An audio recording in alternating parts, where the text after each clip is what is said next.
¿Qué tal? ¿Cómo están? Es un placer poder compartir con ustedes conocimientos sobre distintas temáticas en materia de seguridad y en este caso voy a hablar de un tema de investigación que elegimos para la residencia del Instituto de Minoridad y Familia de la Universidad Nacional de Rosario. Elegimos el tema del grooming, vamos a hacer un abordaje desde el punto de vista sociológico, pero también desde una perspectiva jurídica, teniendo en cuenta las implicancias desde su incorporación en el año 2013 en nuestro cuerpo normativo del Código Penal.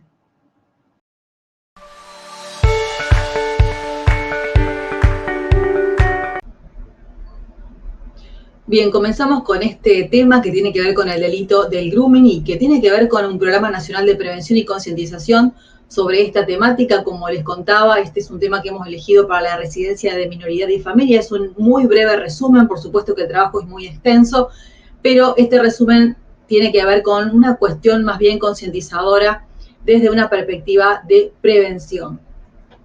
Porque en Internet no todo es lo que parece y el grooming existe, es que tenemos que hablar de este tema. Vemos algunas estadísticas de que 7 de cada 10 padres no saben lo que es, no solo desde el punto de vista etimológico del significado de la palabra, sino que nunca escucharon nombrarla, lo que es un porcentaje muy alto.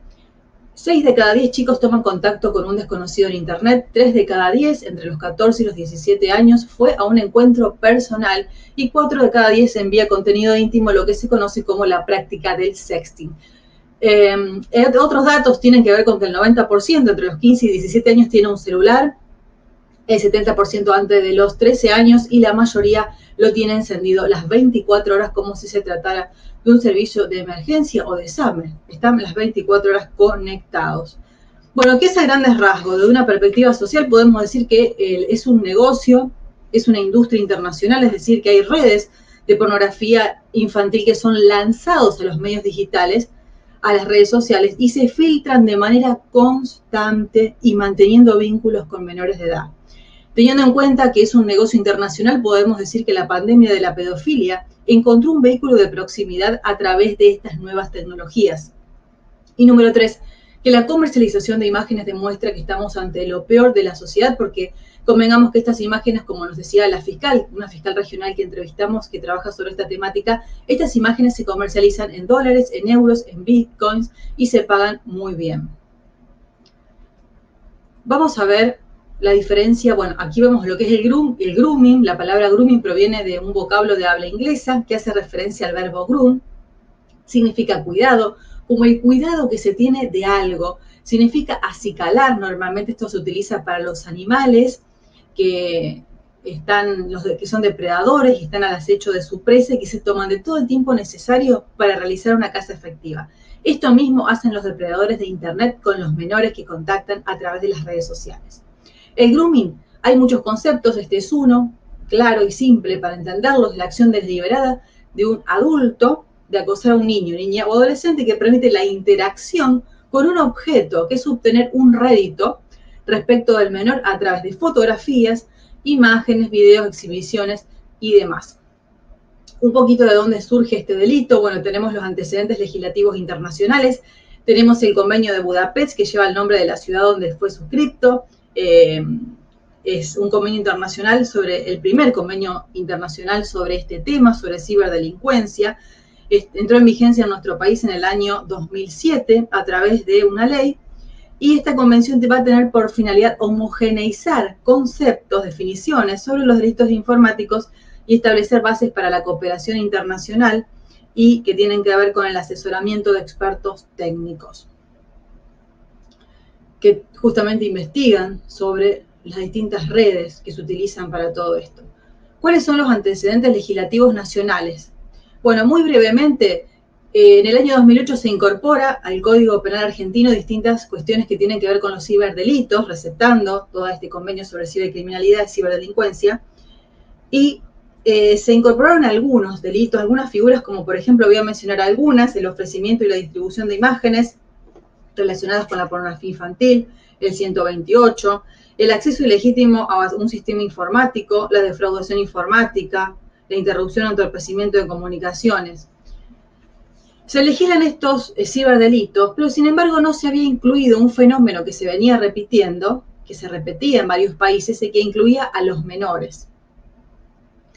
el objetivo era la sexualidad de los menores. Entonces el grooming fue incorporado posteriormente por la 26.904 con la incorporación del artículo 131 del Código Penal, y que junto con el ya anteriormente sumado 128 se pretende dar cumplimiento a las obligaciones contraídas por el Estado para legislar este tipo de conductas. Brevemente les cuento otra cosa. Bueno, acá he puesto caso Chipoletti del año 2009, es una causa de un masculino de 35 años que se hizo pasar por una niña de 14 años y mediante engaños mantiene conversaciones de contenido sexual exhibiéndose por la cámara web.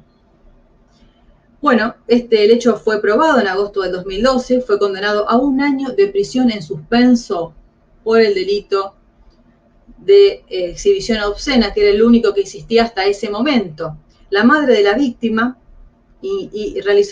desplegó una intensa campaña para tipificar la conducta del grooming, apoyada por el intendente de esa ciudad, de Chipoletti, y por otros legisladores.